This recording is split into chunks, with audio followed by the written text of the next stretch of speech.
Hi, I'm Kendra, and this is my series in Treating Yourself How You Want to Be Treated.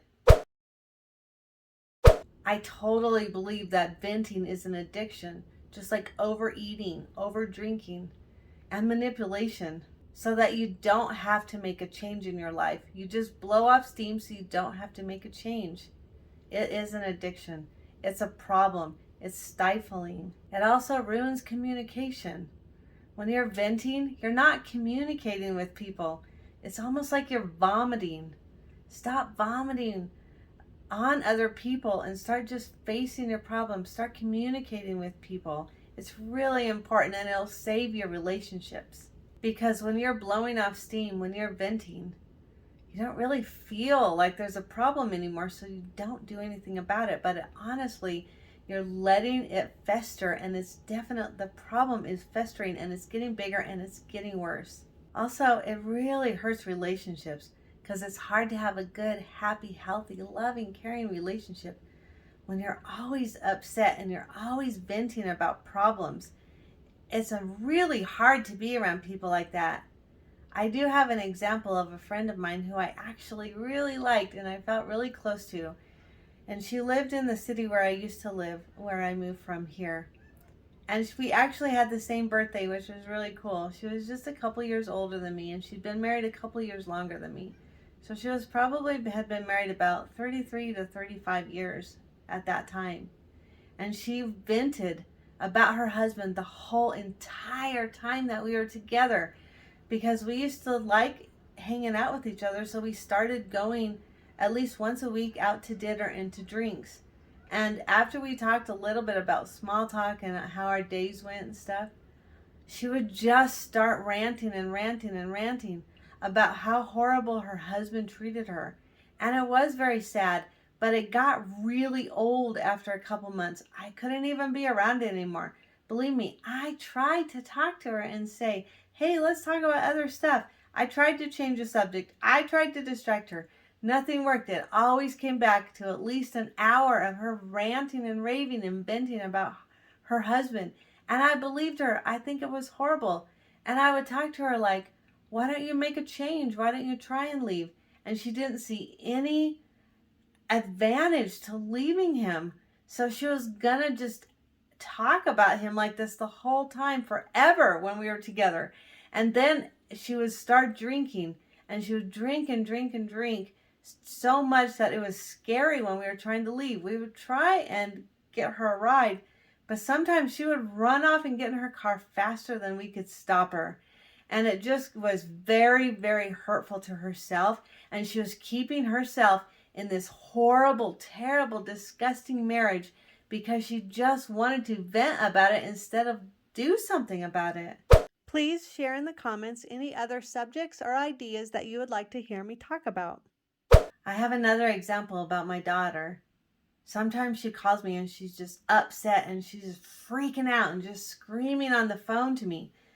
And the last time, a couple months ago, when she just called me freaking out like that, afterwards, I actually went and I drank 2 beers. And then when I went to bed, I was craving something sweet really bad. And I'm really watching my eating right now. I've been really trying to get healthier in my life and only be around things that nourish me and bless me and raise my vibration. So I was thinking to myself, how come I'm craving sweets all of a sudden? I had to think about it, and I remembered this conversation that I had with my daughter just earlier. And it made me feel so horrible, so upset, so stressed out that I drank 2 beers, which I never do, and then I was craving sweets. So I actually had to talk to her the next day and tell her, I can't listen to you when you call me and vomit this really horrible situations to me all the time. And what you're doing is you're venting so you don't have to do anything about your problems. But by venting to me, you're vomiting on me. You're just getting a release so you don't have to do anything about it. And you're putting it on me so I have to go and get a release. And I don't want to drink and overeat like that anymore. So I'm really asking you, please don't do this to me anymore. It is hurting our relationship. It's hurting both of our health. And it's helping her to not stand up for herself and not face her problems. And I'm really trying to teach my daughters right now to stand up for themselves, even though it's really hard. And it is even helping me because I'm finding myself actually standing up for myself too now because of this. I have to love myself enough to care about how I feel. And I need to teach them that too. We all have to treat ourselves how we want to be treated.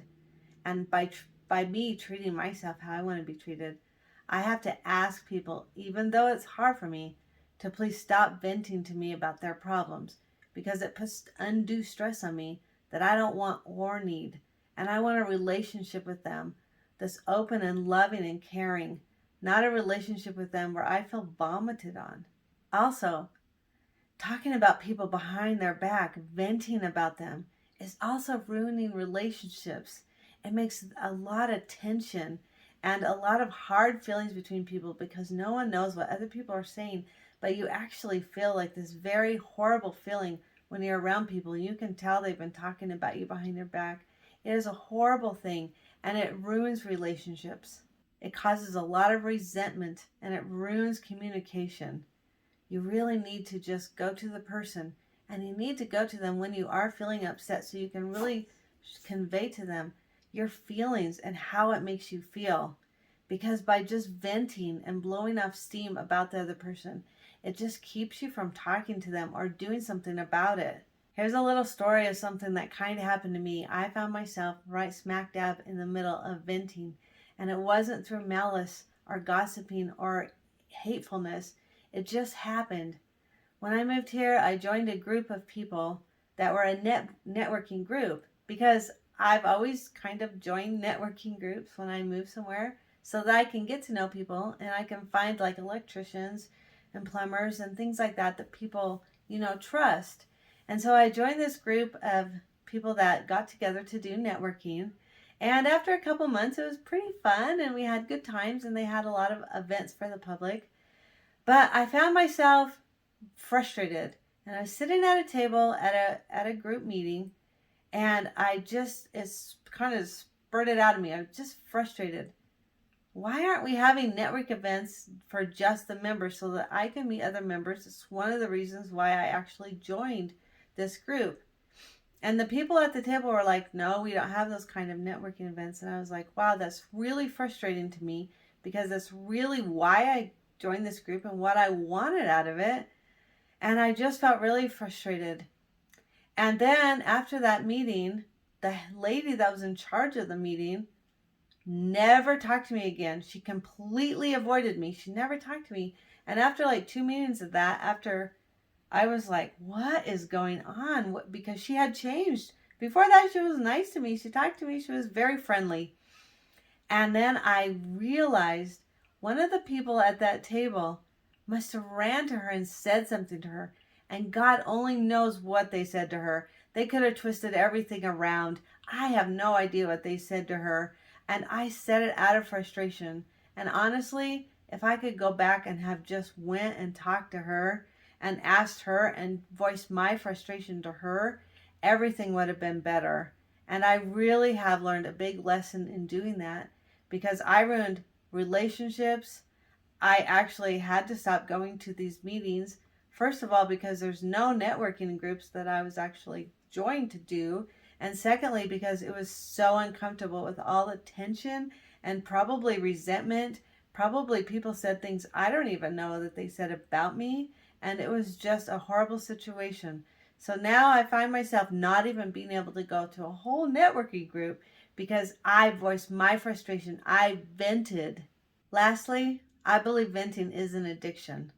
It's a self-soothing coping mechanism that we use to find relief instead of facing and fixing our problems and our challenges. So we need to want to stop venting, first of all. We have to want to make things better, to make a change.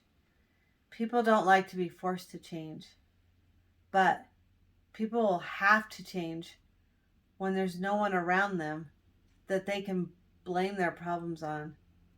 So let's work on this. Let's work on this together and remind each other to stop venting, that it's just looking for instantaneous relief instead of facing your own problems and actually making your life a better place to be.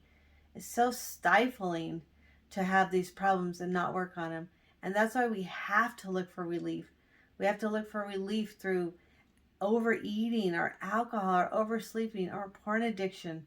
There's so many ways that we look for relief instead of just dealing with our problems and making our life better and changing for the better and raising our vibrations. So I challenge you and myself, let's change. Let's raise our vibrations. Let's fix our problems. Let's do what we came here to do. And let's stop venting and stop the addiction and stop looking for instant relief from things that we actually shouldn't be finding relief from, because it just stifles us and keeps us stuck so we don't grow. Let's grow. Let's grow. We got this. I believe in you. Thank you.